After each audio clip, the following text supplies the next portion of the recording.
Let's see what's out there. Hello and welcome to Home Media Minefield presents Let's See What's Out There, a weekly video stream and podcast currently focused on Star Trek Picard Season 3, which is available to watch in its entirety on either Paramount Plus or Amazon Prime, depending on where you are geographically. My name is Keith Isles, and as ever on this stream, I am joined by Pete Mealy. And we are both film and TV enthusiasts. And in today's episode, we are going to have a spoiler-filled conversation around the entire season 3 of Star Trek Picard, because we're going to be focusing on part 10, which was the final episode named The Last Generation. So be warned, spoilers ahead for everything that's come before and that. So there you go, Pete. A lot to cover today, I feel. Indeed. Yeah. How are you feeling? I don't want to spoil anything. Let's get into it. Yeah. Okay. I think if I had to sum it up, I would say I'm feeling both sad but satisfied. Yeah. There's a lot of emotion in the air. Oh yeah. And we've tried to get this out as quickly as possible this week, just so that we avoid any of the reviews or social media comments, etc. Although it's hard to get past some of those, even when you're not looking for it these days, right? Yeah. So great. If you found this show very late and you just found us for the final episode, then welcome. Please do consider giving this video a like, subscribing to the channel, hitting the bell icon so that you'll get notified as and when new content drops. We don't just cover Star Trek here. We look at other films and TV franchises, etc. as well. So all sorts of things going on the channel. Plus, if you're listening to us as a podcast, please do consider giving us a review on whatever your podcatcher of choice is, because it helps us get noticed, and we appreciate anything like that. So we do have a very loose agenda that we follow for anyone who's new here. So we do just go over a synopsis of the episode. We look at some behind the scenes production credits, have a bit of fun talking about Easter eggs, references. Predictions don't really fall into this one, but we might be talking about where the show and where this stream might be going in the future and stuff like that. And then we really get into a nitpicky conversation about the episode and give the whole thing a rank pin rating. So that's kind of what you're in store for over the next hour, maybe longer, probably longer. so let's get into it, Pete. For the last time this season, or is it ever? No, this season, engage.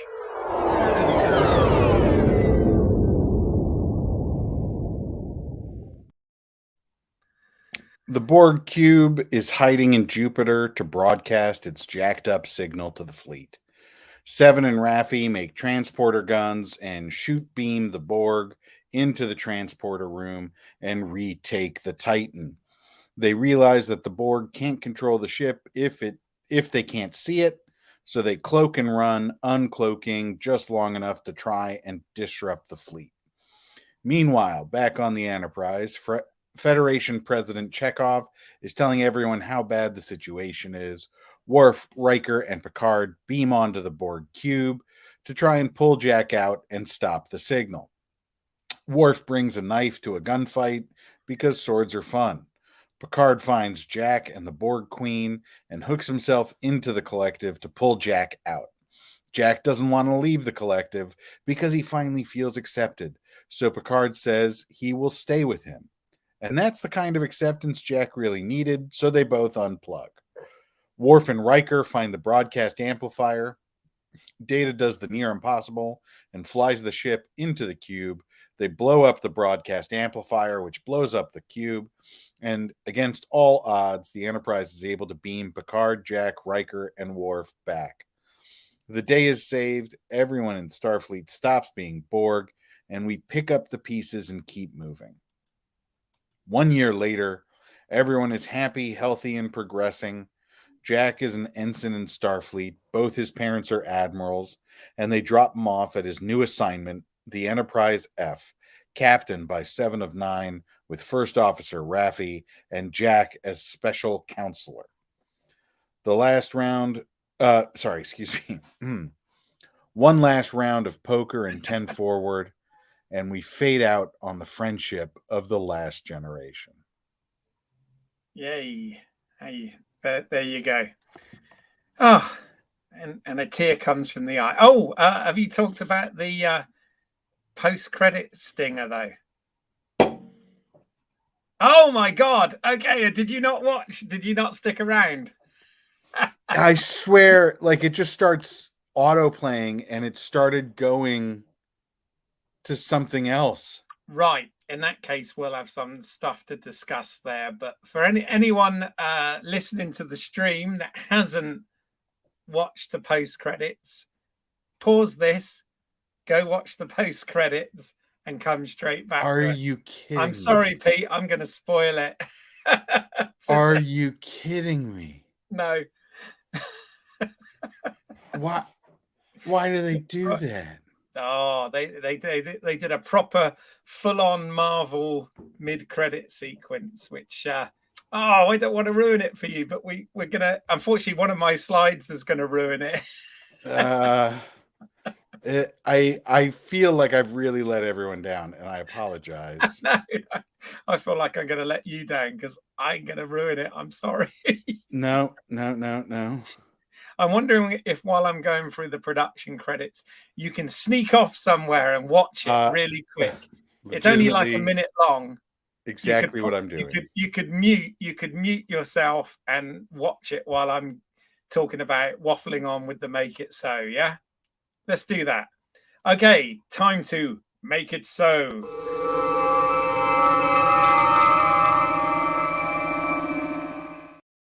Alrighty, so hopefully I'm gonna get to talk long enough to give Pete time to catch up. So looking at the production credits for this week, this episode was both written and directed by showrunner Terry Matalas, who we've already talked loads about, but I'm sure we will talk further about him in other parts of today's stream here. So well done, Terry Matalas. We salute you for that. We mentioned last week that Alice Krieg had come back to do the voice of the Borg Queen. She had obviously played the Borg Queen in both Star Trek First Contact, the feature, and also the Voyager series finale, which was called Endgame. She voiced, or she played the Borg Queen for those. But I just thought, I always like to give shout outs to people who don't necessarily get all the credit. And if you like, the body double for the Borg Queen in this was played by Jane Edwina Seymour, not Jane Seymour, but Jane Edwina Seymour, very different.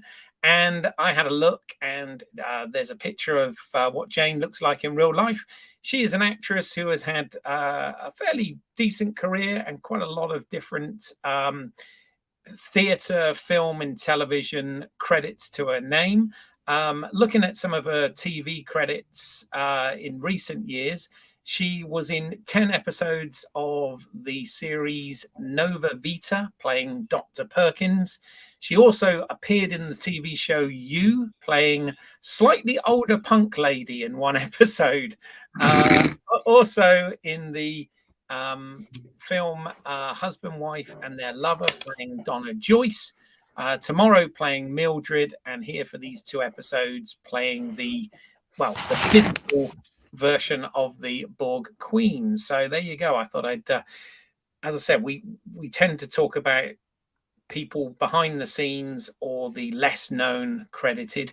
I think over the course of the season, we have actually covered everything from the 3 composers that worked on this through to the film editor, the production designer, the costume designer.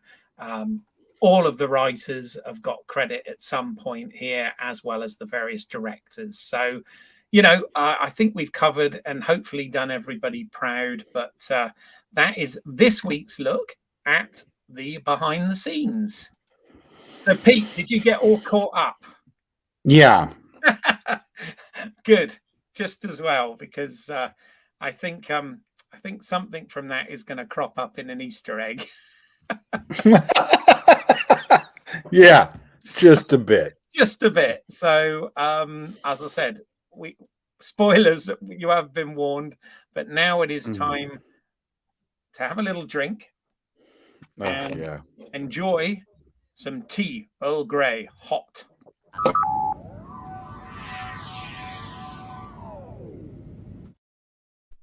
Alrighty, so this is just where we have a bit of fun and we discuss references, Easter eggs, callbacks, all of that sort of stuff. As I said, it's not the most comprehensive because I know there are channels out there that literally specialize in doing this sort of thing. But before we watch those, we have a bit of a go ourselves. So, Pete, anything massively that stood out to you this week? Yeah. Okay. So, I think in order of things that I care about, number one, there's a Magato meditation reference that Worf says, okay. right? Yes, there is. Well spotted. I didn't spot that one until you said it, but yes. Oh yeah, no, that's what he says, right? It's Magato meditation. You're right. I don't know what that would be based on the original series Magato episode, but okay. And then we get Tuvok does a classic Vulcan eyebrow at one point, which I just, it's one of the things that he did, and I was like, oh, he nailed that, right? Like it was just like Leonard Nimoy used to do, right? Is really how I felt. Although I guess he did it all the time in Voyager too, right? But anyway, yes. We did get President Anton Chekhov, but it was made clear that it was the son of the Anton Chekhov that we know. But the son of Pavel Chekhov. Oh, right. Anton was a playwright. No. And Anton is the guy who played Chekhov in the 2009, right? Yeah. We'll come to that. But yeah. Okay. But it makes timeline wise, it makes sense because total sense. His son could be an old man and the president of the Federation by this point. So yeah. And it was voiced by Walter Koenig, wasn't it? It was. Yeah. Yeah. But we didn't get to see his face. No.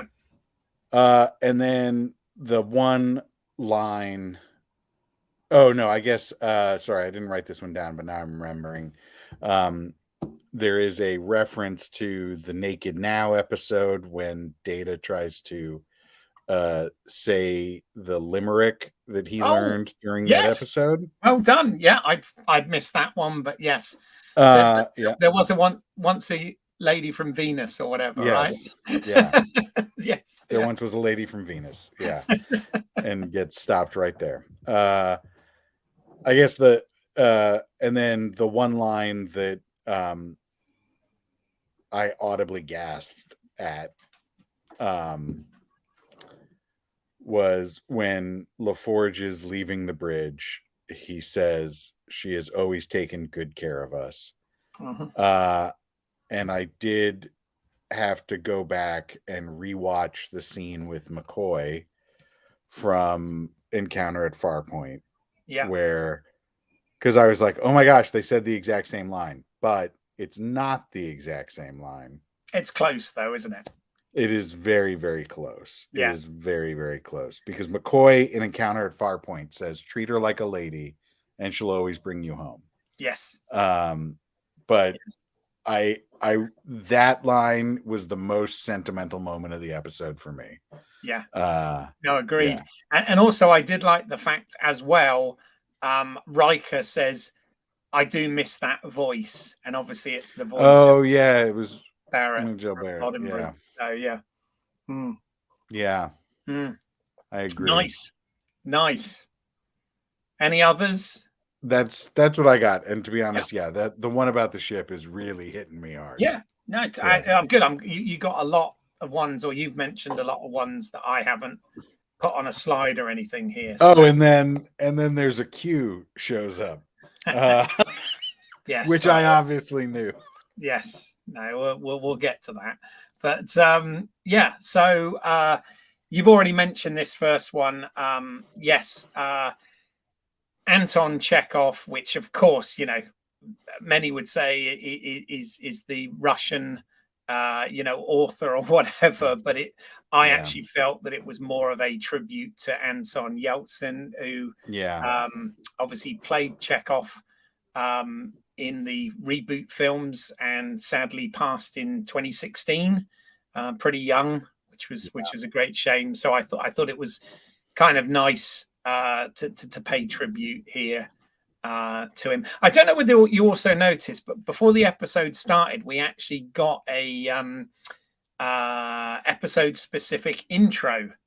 So that little sort of Star Trek logo that they put up before anything Trek. They'd actually incorporated the Enterprise D and a Borg cube into it, which I thought was kind of cool. I did not notice that. All right, it's just a little thing. I don't know how important it is, but I did notice that. The other thing with President Chekhov's speech, couple of things. He does say, do not approach Earth under any circumstances or whatever, which reminds me of what the president said in Star Trek IV: The Voyage Home at the beginning before the transmission, and save yourself and all of this. And then we obviously know that Terry Matalas has been very influenced by the if you like the Genesis saga or whatever they're calling those, those original films, having sort of grown up on those as well. So that seemed to be a reference. And he also did say, to quote his father, there are always possibilities, which of course is something Spock always said. So I did kind of like that. I thought that was pretty awesome. And what else have we got here? I couldn't find a shot with the two ships, but the at the end when the Titan and the Enterprise are flying sort of towards home, it did remind me of the last shot in Star Trek VI: The Undiscovered Country, when the Enterprise and the Excelsior are going back towards Earth, at the end. I thought that was kind of a little bit of symmetry as well.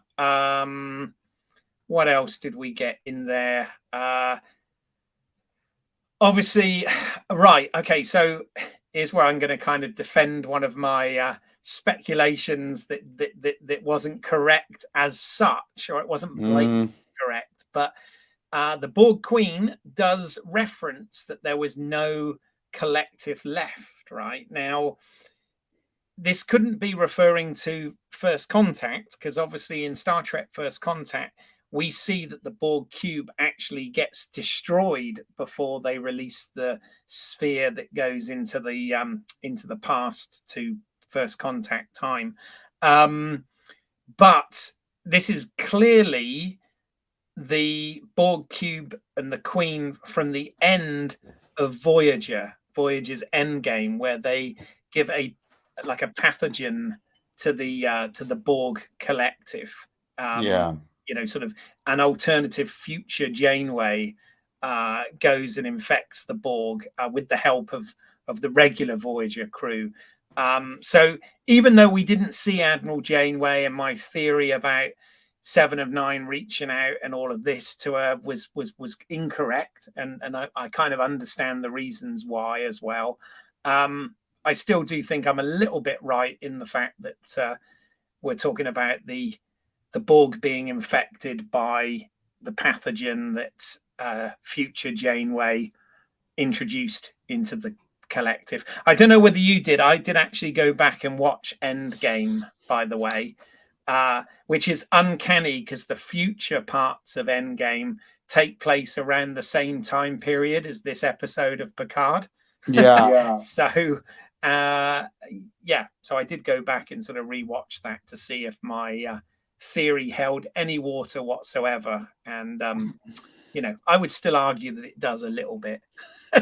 So the Borg Queen also does get the line "Watch your futures end," which of course was a line from Star Trek First Contact.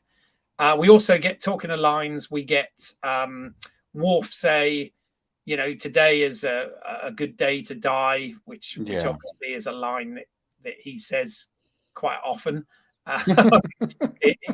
Which sadly it's never proven to be true. Yeah. And obviously last week I did say about the ending with them playing poker, like the ending of All Good Things, and that kind of did happen. So that was good. I like patting myself on the back here. And then a few more things. So we got a bit of redemption because we got Troy had to take the helm once more. Obviously, the last time she did that, she ended up sort of crashing the saucer section on Viridian in Star Trek Generations. But in this case, she manages to find where Will and Worf and Picard are, and get to the rescue. So she had something to do. Obviously, Crusher had something to do because she proved herself to be pretty good with the photon torpedoes in this one. I don't know whether you felt it as well. Data flying through the infrastructure of the Borg cube kind of reminded me of Lando flying the Millennium Falcon through the Death Star in Return of the Jedi. 100%. I was going to say, I did feel that there was definitely a Star Wars reference in Star Trek. Yes. With "Here Goes Nothing." I think that was both Data's line and it was Lando's line in Return of the Jedi. So that was pretty cool. Obviously, we've got the, Q, John Delancey Q reference, which I'm sure we'll talk about later in this episode when we get into our thoughts and nitpicks and whatever. And of course, we get the Enterprise G renamed. And again, I've got some thoughts on that, but I'll save that until later. But I don't know. Did you spot anything else? Those were the ones that I came up with on the fly when preparing. No, I think that's everything. Yeah. Oh, there was one other thing, and I thought about it after I'd done the slides, and I was like, shit. Is when we saw the museum 1 year later, we've been spotting the starships in previous episodes. Yeah. In this one, I believe the Stargazer was next to the Enterprise D, which of course. Oh, is that what that ship was? I noticed the design on that ship, and I was like, "Ooh, that's nifty." Yeah, I think that was Picard's original ship, the Stargazer. That must be the Picard wing of the museum. Yeah, there you go. But we'll come into more stuff as we go through this. But there was some fun Easter eggs anyway, and fun references. Yeah, it was really good. Which a lot of this show has been, obviously, and we'll talk about that. But I think you're right. That was the Stargazer. Sorry, Yes. I'm just looking up photos of the Stargazer. Cool. Well, how many lights are you seeing anyway, Pete? There are 4 lights. I'm sorry, I don't have. You don't have the the energy. same. Yeah, it just doesn't feel right. I don't know. All right, let's have a look.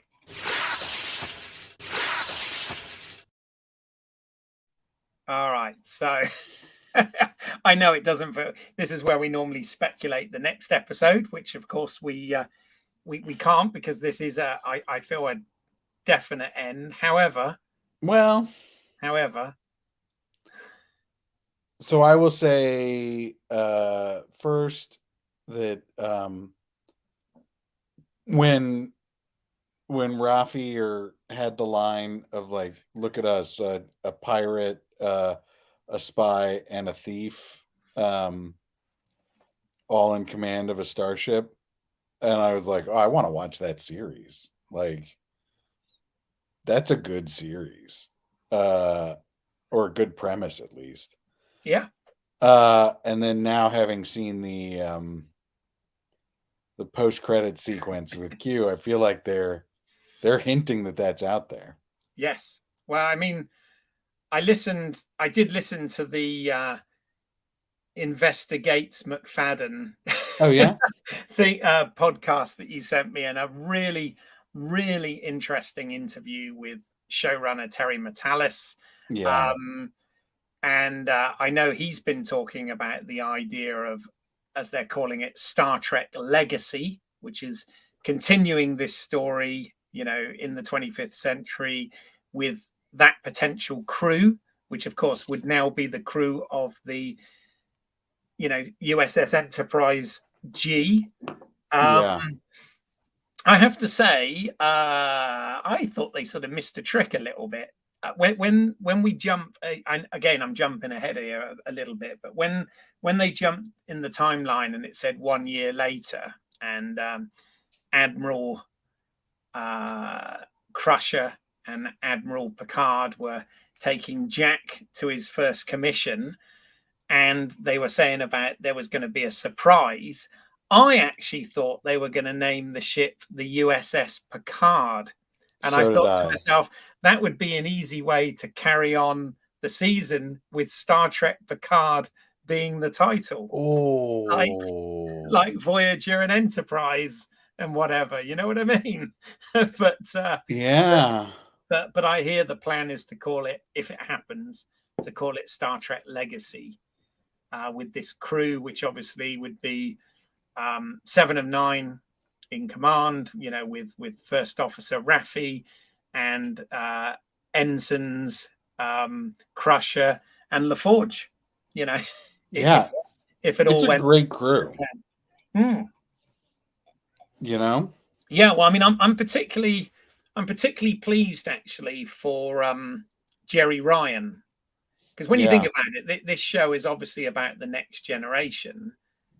Mainly, and Jerry Ryan, a bit like Michelle Hurd, is a kind of carryover from seasons 1 and 2 of Picard, which I definitely want to talk about later, because I think they take some of the impact of this season away with the things they've done.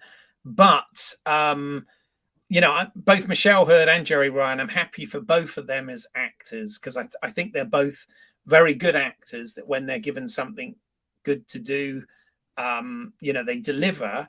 And I'm particularly pleased for Jerry Ryan, because when you think about it, I always thought she was a good actress, but back in the days of Voyager, it was hard to get past her beauty, and the fact that rather than wearing a uniform, they had her in these sort of figure hugging costumes and whatever, which, don't get me wrong, I appreciated at the time, but what I mean is it gives Jerry Ryan, now she's a little bit older as well, but it gives her the opportunity to sort of really show her acting talent, which as I said has always been there. I don't know, by the way, I don't know whether you ever saw the episode where 7 of 9 and the Doctor switched. They did one of those Freaky Fridays where they switched bodies. I don't know whether you ever saw that. I mean, I've seen it because I've watched Voyager all the way through. Her acting but I as don't Picardo, remember that one. Her acting as the Picardo's doctor was absolutely spot on, like really good, really good. So that's good. But anyway, I've gone off on a sort of. I'll have to find that one again. Yeah, I've gone off on a side tangent here, but no, yes, no. I know.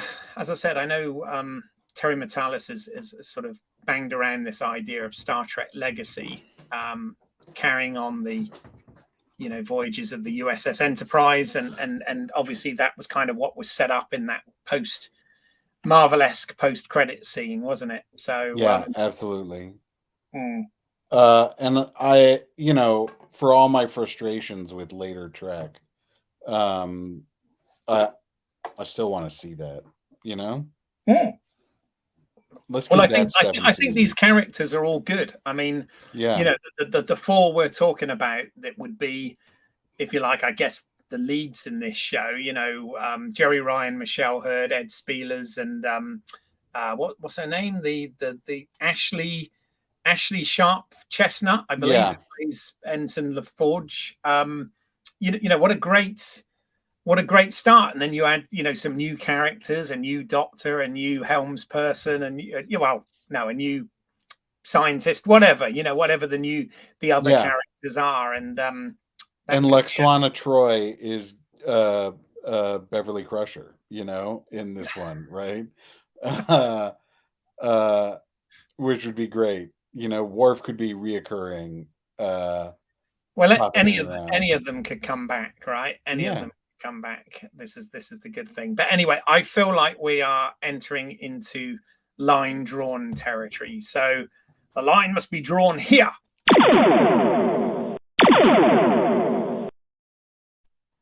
Alrighty.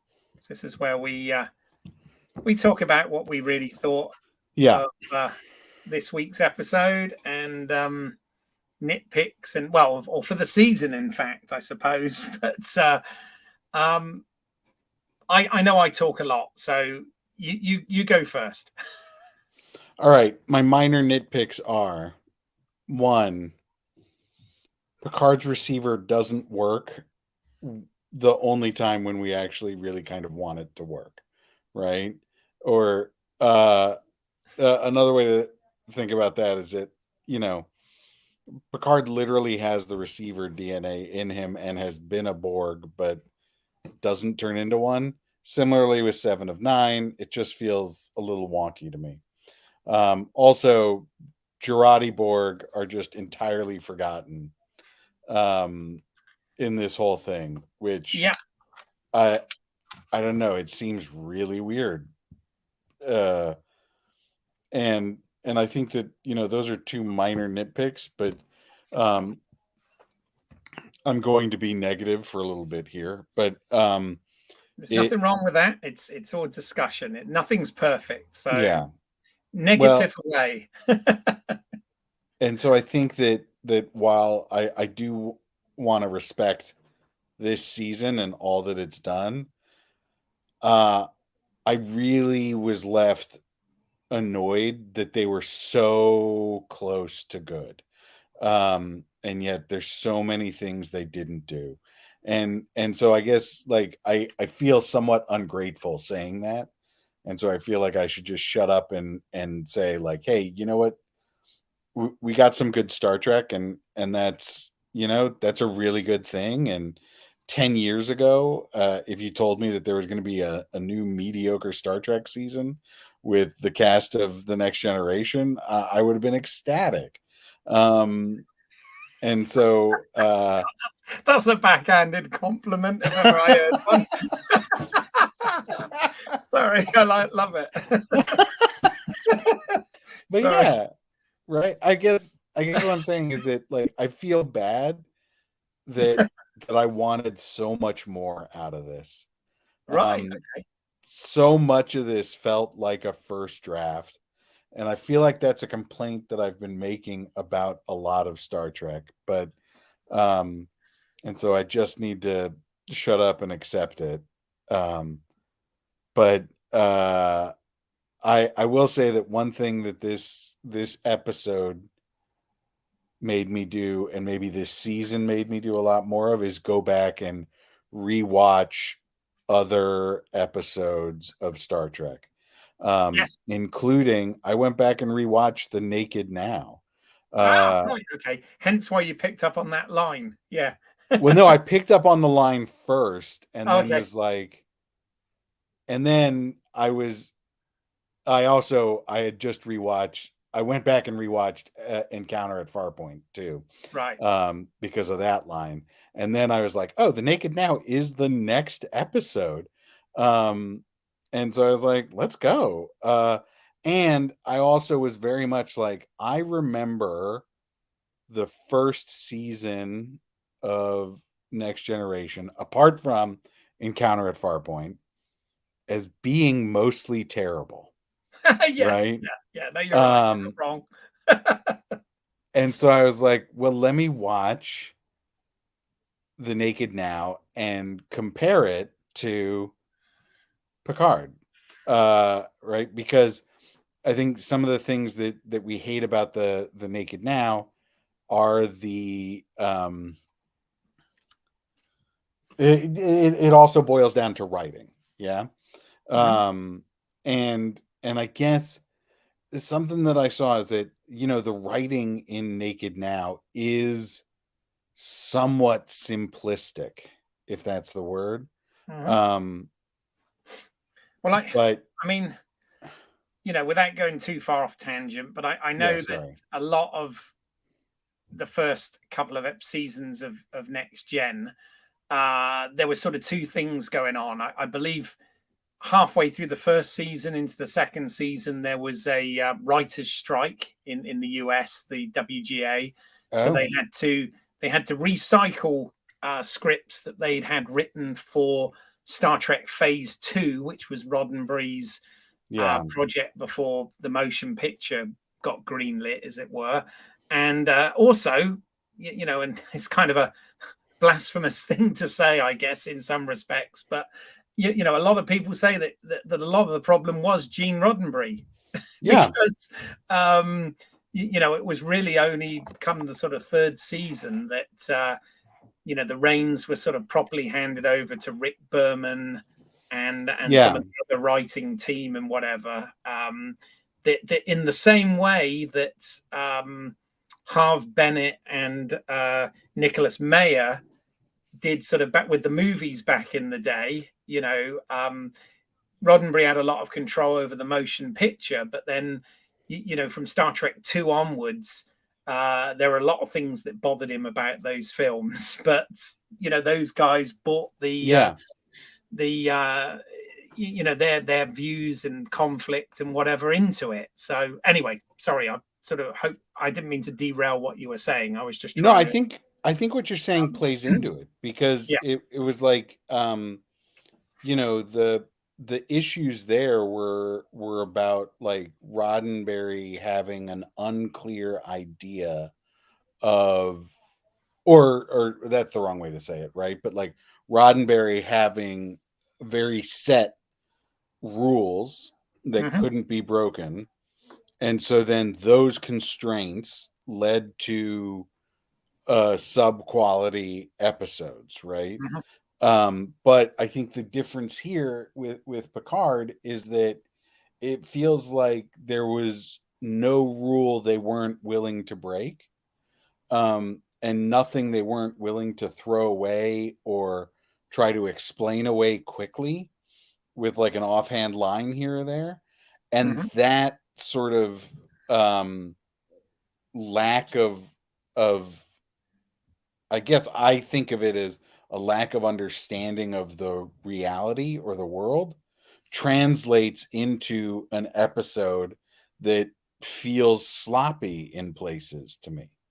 And so the thing that really annoys me about the final season of Picard is that so much of it felt sloppy.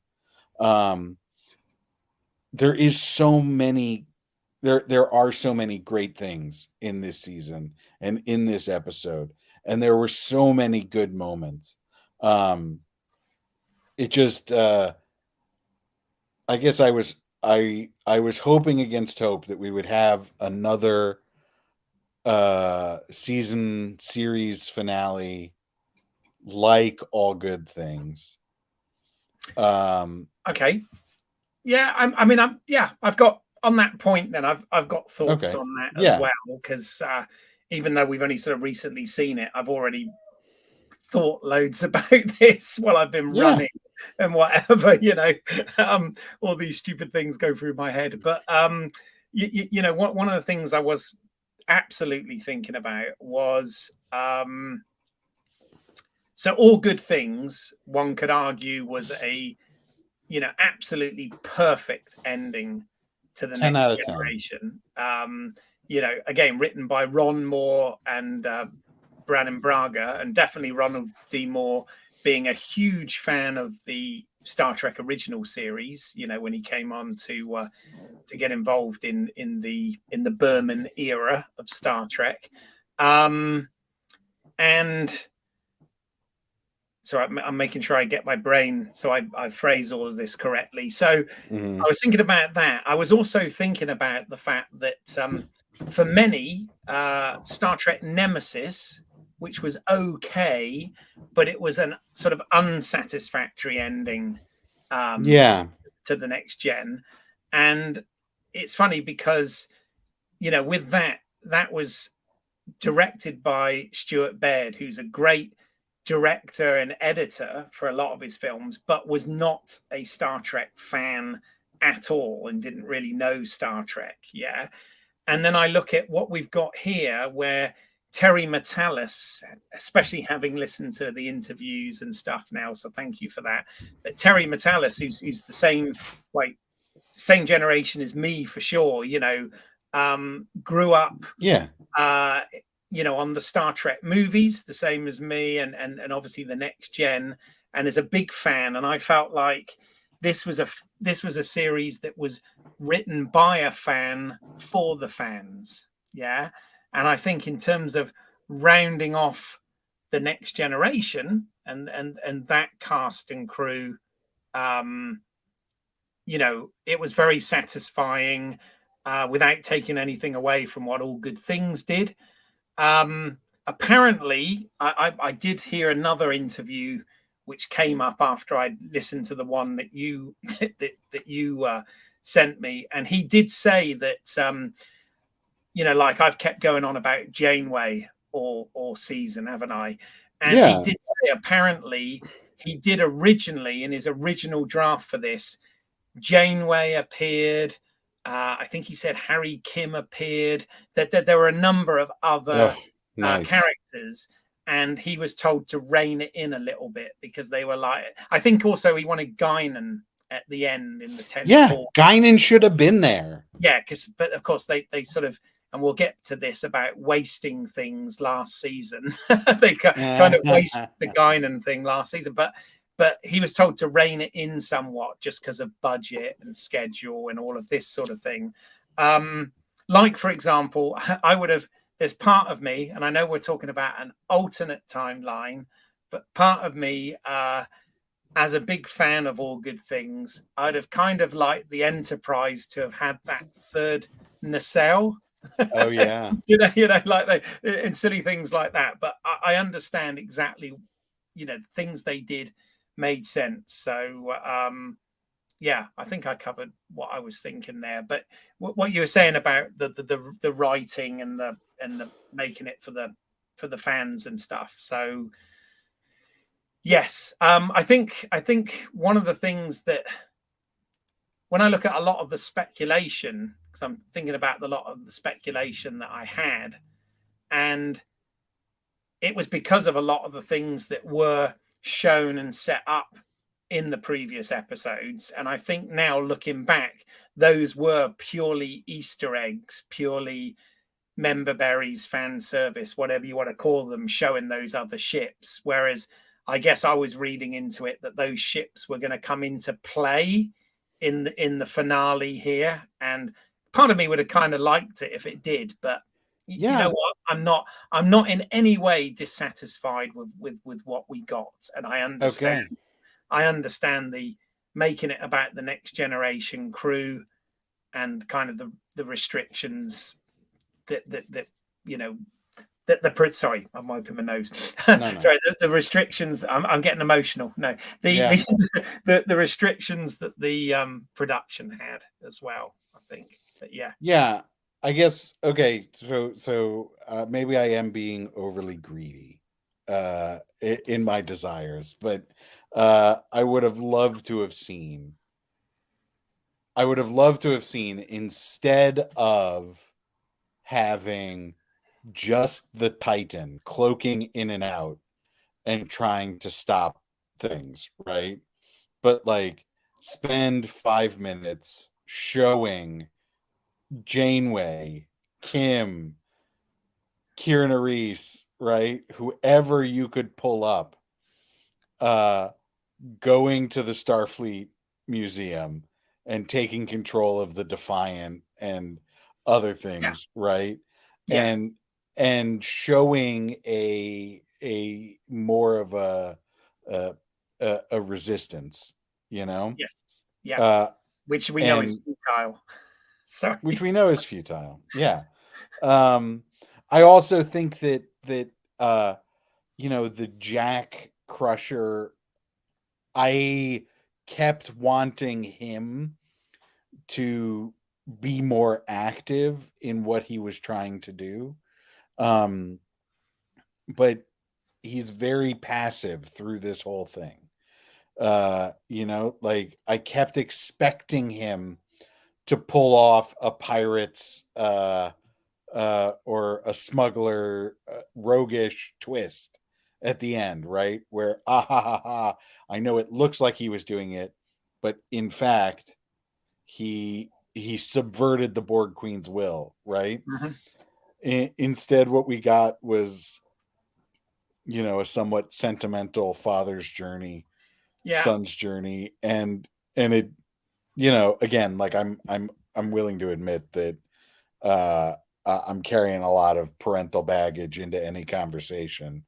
And so it just didn't, it didn't work for me. Okay. Real well. I think thematically, even the Borg thing was about children and other generations, because, the Borg Queen says kind of about how, there were, I forgot what the exact quote was, but there were no more, hence why, it was to kind of have that collaboration with the changelings that also had a sort of pathogen brought into their there was no collective left. That was the quote I was looking for. That sort of came in, but that kind of leads me into something I want to talk about, which is, and again, this is not Terry Metallis's fault, and it's not the but I think in a similar way, and we'll get into Strange New Worlds when we hopefully come back for Strange New Worlds season 2, right? But I love Strange New Worlds, as you know, and I think the only thing Strange New Worlds is hampered by is some of the stuff that happened in Star Trek Discovery. Correct. And like I said, if you think of Strange New Worlds as a sequel to Star Trek Enterprise and a sequel to The Cage, then everything works beautifully. But as soon as you start bringing some of the Discovery stuff into it, and obviously we would never have Strange New Worlds if it wasn't for Discovery. It's a bit like what they're trying to do with Star Trek Legacy here is, because of the popularity of that in Discovery season 2, it got its own show, and I'm delighted that we now have Strange New Worlds. But anyway, to park that, because we'll talk a lot about that in that season, I'm sure. But I feel that Star Trek Picard season 3, final season, had the same problem in the fact that it was hampered by everything that had happened in season 1 and 2. And I do respect the fact that they tried to acknowledge some of the things in season 1 and 2, but particularly season 2, both of them, both those seasons, we had the Borg in, right? So for me, it took the Borg being the big bad in this one, even though it totally made sense and connected to Star Trek First Contact and the best of both worlds and Picard's journey and all of that stuff. So having the Borg in this made total sense as the big bad. But you think if we hadn't had the Borg in not 1 but 2 seasons of Picard prior to this, what an impact that would have made and how much more sense it would have made. So they kind of wasted the whole Borg thing in the previous 2 seasons. And Yeah. likewise, can you imagine that post-credit sequence, particularly as you've only just watched it? But can you imagine that post-credit sequence had Q not been absolutely squandered in the last season of Picard, right? Yeah. Can you imagine if he had shown up in Jack Crusher's quarters like he did in this, but we hadn't seen him since All Good Things? It would be a 10 out of 10. Yeah. That would have been apart from him looking older, which they did address in season 2 of Picard, but that would have been an absolute mind blow, right? Yeah. But instead we get this story where, you know, Q came back and it was excellent in that first episode of season 2. It was really impressive, and then it went nowhere, and then they kill him off at the end, and then of course they have to, you know, they have Jack Crusher say the line that we're all thinking about, I thought you were dead. And then he goes, oh, you humans think so linear, you know, and all this. But again, can you imagine both things? If we hadn't had the Borg in the previous 2 seasons, and if we hadn't had Q last season, what kind of impact that would have made, and how cool it would have been as well to have had Guinan in 10 forward at the end instead of just being mentioned. Yeah. I mean, I totally agree with you. I also think, like, what if we'd been able to get a Changeling story that didn't end with a quick joke of, you know, the fucking solids, right? And then, like, what if we got more of that? Yes. What if we got to see you know, and dig into the Changelings and the Founders more instead of, you know, like, they haven't been a factor for the last 2 episodes at all. No.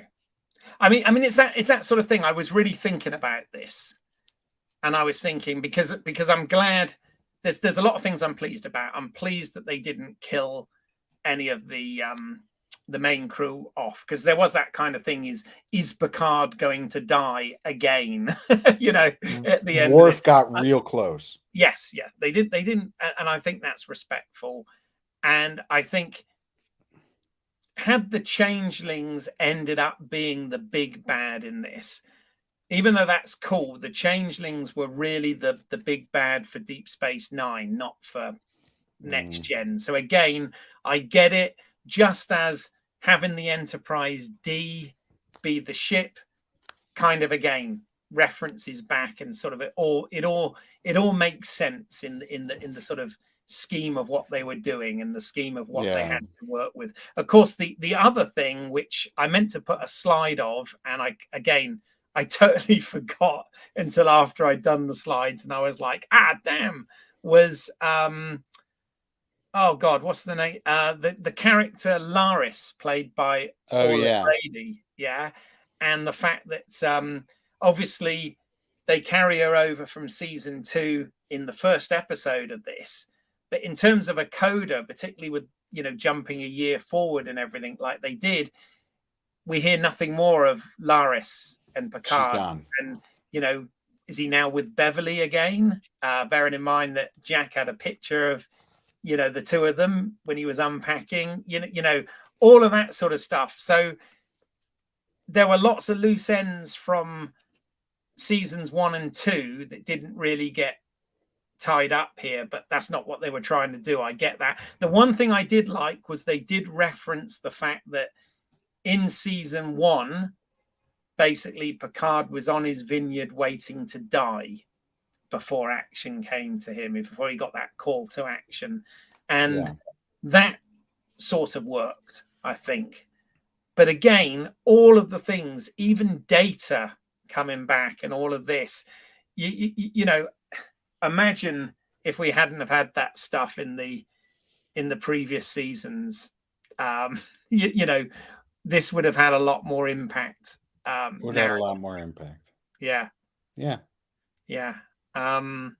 You know, and if we hadn't have had that whole Picard being put into a synthetic body, and again, it's like I said, it suffers from the first 2 seasons. It totally does. It totally does. But Metalis worked with what he had to work with, and I do salute him, because I do think that absolutely, that overall, yes, there was a lot of fan service, but then again, isn't that what people want from the conclusion of this? You want everything paying off. And I mean, God, they dropped every nod and wink, whether it was dialogue, whether it was visuals, whether it was music, whatever. We had everything paid off from all the different treks, didn't we? Something. And I'm really glad, even though I would have loved it to have been Janeway that gave Seven her commission, I do love it that we at least found out that Tuvok was okay. Because the fact he was a changeling in a previous episode, you think, oh God, does that mean that the real Tuvok is dead? And it didn't. And that was great to see Tim Russ, and like you said, doing his perfect Vulcan eyebrow. Yeah. And all of that stuff. So yeah. So that was good. But yeah, I mean, thoughts. I hear us being critical, right? But then we do need to, be honest about the fact that there's so many moments in this season where I teared up, right? Where it got me. I think that none of them were maybe the emotional storylines, right? And it was much more of some of the fan servicey things, but I'm as I said, really grateful made by a fan for the fans, quite literally, and it still surprised me. I did not expect to see Enterprise D. Did not expect that at all. Did not see that coming. The fact that they recreated the bridge, and the bridge from the series rather than the bridge from Generations, really great work, and really, really nicely done. And the other thing I will say is I felt that all of not only our 7 main characters, not only our 7 next gen characters, but also our Picard characters in terms of 7 of 9 and Raffi. I felt that everybody got something to do and got a proper send off. Yeah, there's always been arguments like the fact that in some of the things, Crusher and Troy weren't particularly well used. Well, in this one, they weren't. They all had plenty to do, and stuff that added to the thing. The thing that with Data, even though obviously this is not Data as we know, again, the joke is he's already died twice, but but this version of Data, got to uses that whole thing about using his gut instinct and being human, and then that thing where he's having the counseling sessions where he's saying, being human is just as difficult as the pursuit to be human. I loved all of that stuff. Geordie got a nice arc here. One of the things I did feel was weird is, it jumps to a year later, and you've got Riker, Picard, and Geordie on the bridge, and that felt like it should have come after what we saw, though, right down to the point they're even wearing the same uniform. Well, if it's a uniform, they would be wearing it, but I don't know, that all felt good. And I did like Frakes saying about, I miss that voice. And any one of these characters, I don't think, we'll never see them together again as a full crew. And I think after this, nor should we, right? But any one of them could come back in another series, if we have Star Trek Legacy or whatever, as a, cameo or a supporting character or whatever. And it would work, and it would make sense, and it would be great. But I I think ending this story, this is more satisfying than Nemesis was. If we're gonna, all good things was the bar, was absolutely the bar, absolutely right? the bar. Then we had our 4 films with them, which you know, I mean, I still think First Contact brilliant, but the other films are all okay in that you know, in the next gen family. But and then this now to finish that off was okay. I won't say perfect, but close to perfect. It was good for you. I Yeah. guess we're at the point where we're doing ratings. Yes, Are we? I think we should do 2 ratings actually. I'd like to do one for this episode and one for Yeah. the overall season. Oh, one of the things I would say as well, sorry, it's just another thought. I should have written things down, but when this started and I looked at the running time and realized we had a full hour to tell the story, I was relieved. Whereas watch our Mandalorian show, but when I realized they had to tie season 3 of the Mandalorian up in less than in half an hour, I was like, how are they going to do this? But yeah, so we did have a full hour to tell this story, which was nice. But even though you missed the post credits, I feel like such an idiot, but yes. You just didn't want to watch that whole poker game from above, did you? No, I honestly was watching it, and I feel like my stupid TV just started auto playing something else, you know? Oh wow. And so I walked away. Yeah, that's what these streaming services don't think of, isn't it? But yeah, it's very hard to watch credits. It is, yeah. No, you're right. They're already selling you on the next thing. Yeah, it's keep you engaged all the time. No pun intended here. So good job. Right. Good job. So rankings then. So do you want to do it? As I said, let's do it for this episode and then for the season overall, the series overall. For this episode, I will be honest, I was really disappointed in a lot of stuff. I feel like some of the resolution was weak. Some of the action was weak. I have to give this episode a lieutenant. Oh wow. Yeah. Bloody hell, Pete. Okay. Fair enough. Yeah.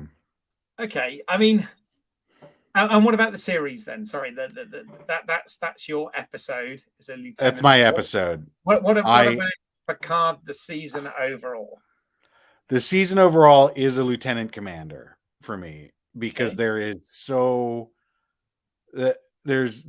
much really good stuff in here. And you know, I think if we're grading on a curve, it even might be a commander based on seasons 1 and 2, you know. But it definitely loses points in my book for falling into some of the same traps that season 1 and season 2 fell into. I think that your point about it being hampered by season 1 and 2 is brilliant and spot on. So yeah. Okay. Yeah. All right. Well, fair enough. So, okay.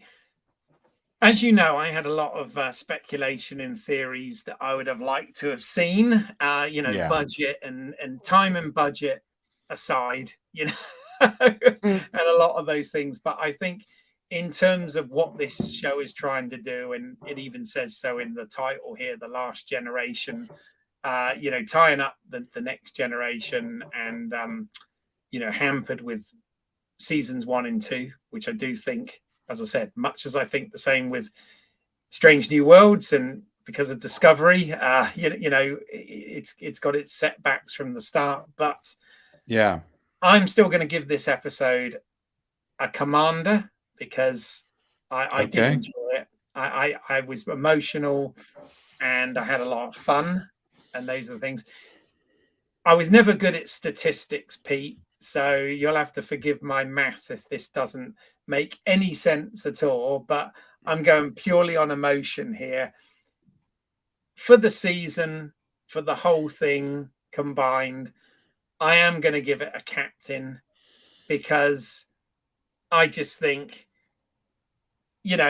it's not perfect. There are things I would have liked to have seen and whatever, but in terms of the send off for this crew and continuing the story, they did a great job here. So, as I said, statistically, that probably doesn't add up with my previous weeks. No, but I think it does. One, because you have consistently given captains and commanders. Yeah, I think I gave also, one lieutenant for one of them, maybe.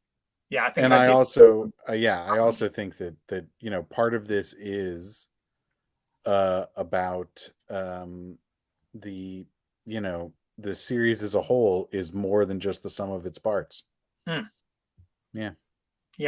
No, I again, Patrick Stewart, who I think is an absolutely incredible actor and seems a really nice personality. Obviously grown up with him, always been a fan of the character of Jean-Luc Picard and whatever. Yes, he's been a producer on these shows.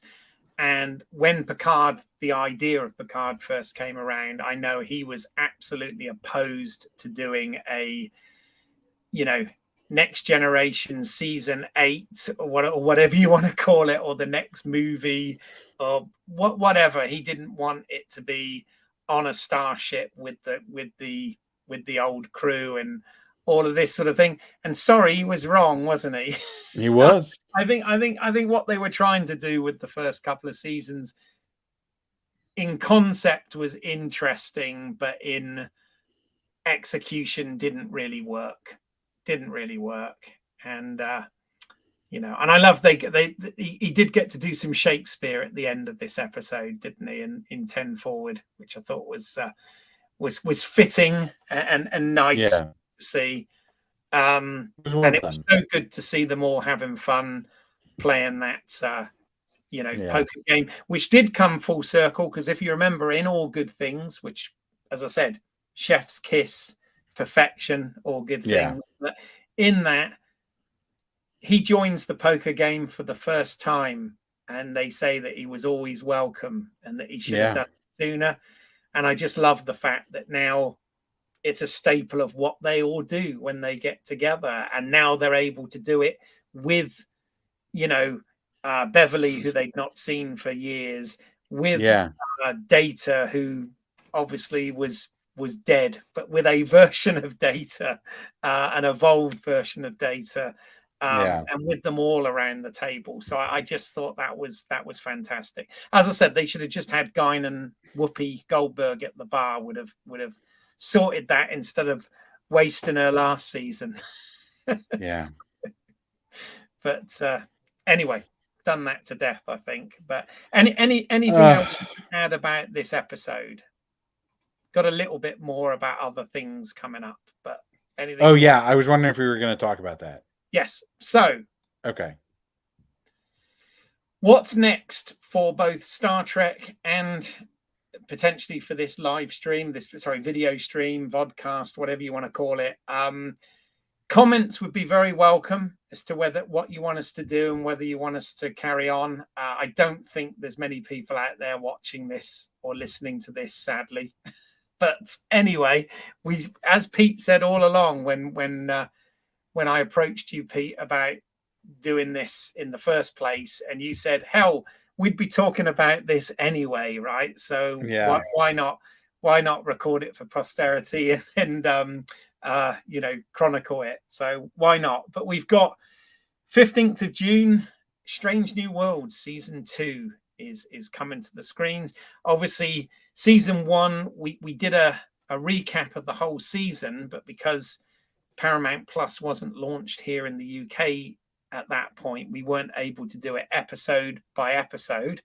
Pete, if you're, not meaning to put you on the spot, but if you're up for it, I would be interested in doing the same format every week with Strange New Worlds. If we're not doing it, I would be disappointed. Okay, good. So we've got that coming up. Also, some Star Trek news. So, Star Trek has been guilty in the last few years of making these announcements before anything ever gets greenlit or moving forward. And they've always been talking about this Section 31 show with Michelle Yeoh, which seemed very unlikely, particularly after her winning an Academy Award, well deserved, by the way.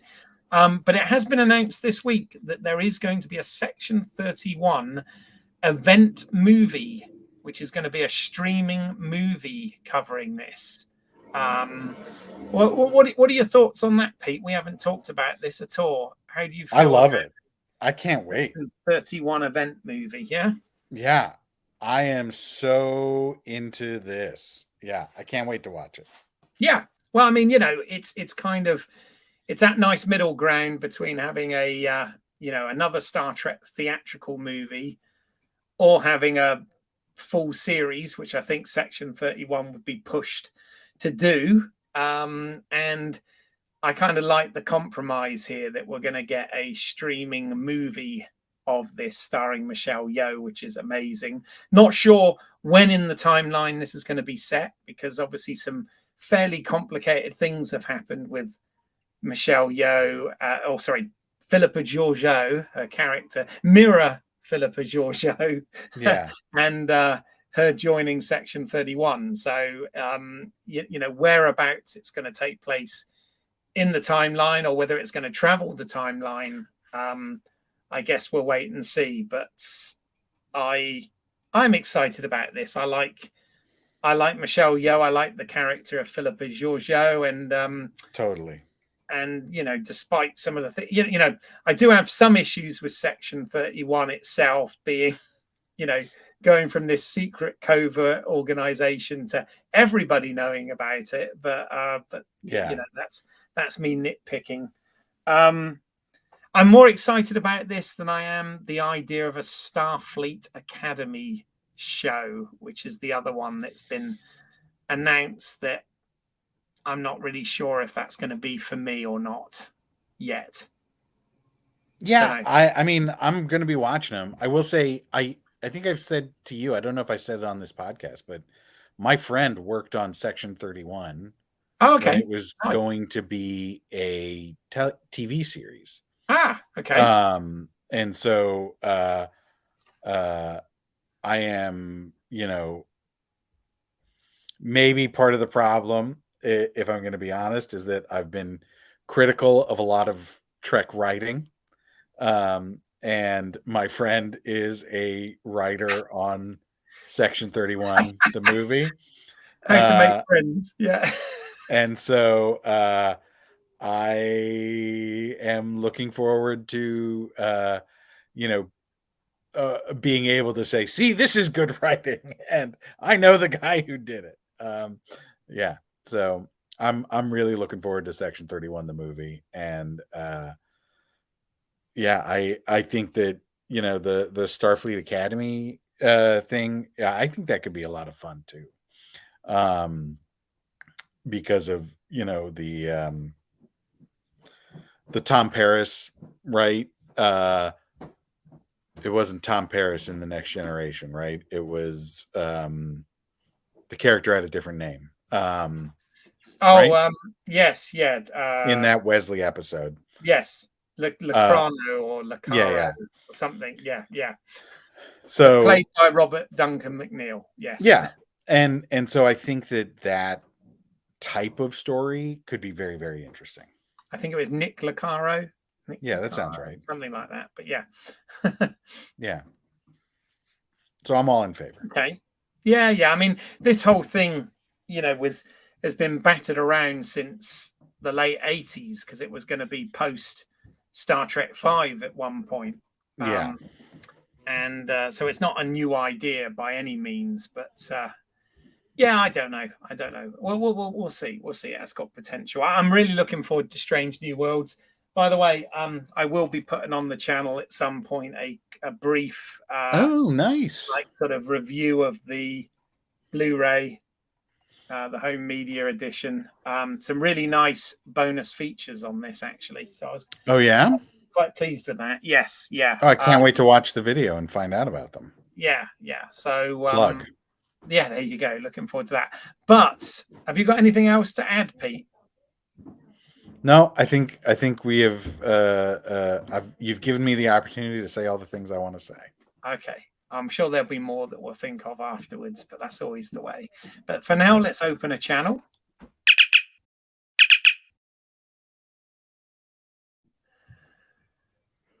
Okay, Pete.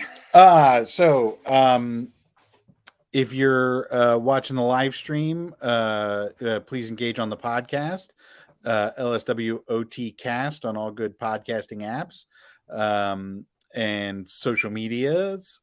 Please give us a follow, a like, and a review, or you can reach out to us directly, lswotcast@gmail.com. I can be found on Twitter, I guess, at Too Many E's, although I'm not really there anymore. Yeah. Good stuff. Yeah, if you want to find out more about reviews of Star Trek on physical media, then do check that out on this channel. There are a number of videos about that, so please do, as I said, look at that. Follow us on social media at Home Media Minefield. Like, subscribe, all of those good things. Also, check out our sister show, which is Let's See What's Out There Plus, where we've been looking at The Mandalorian. We've just finished season 3 of that as well. And you can see whether my thoughts on that as a season match up at all with my thoughts on Picard. No spoilers. Go check that out. And if you want to see some of my more creative work, if you go to my channel, British Isles, that's EYLES, as in my last name. There's some short films that I've written, produced, directed, etc. on there. Would really appreciate the support. A couple of shout outs as well. The music for this show is done by Neil Myers. Check out his work at neilmyersmusic.com. And the logo poster for the show is done by good friend William McLaughlin. His work can be found at WASM_official, WASM_official. Some good comic books and graphic novels and things of that nature done by him. So please do check that out as well. He's been posting a lot more stuff on that WASM official page, and it has been awesome to see. There you go. He's awesome. Neil Myers is awesome. Pete Mealy is awesome. Yeah. Keith Isles, our commander-in-chief. There you go. But yeah, we will be back. As I said, please like, subscribe, check us out.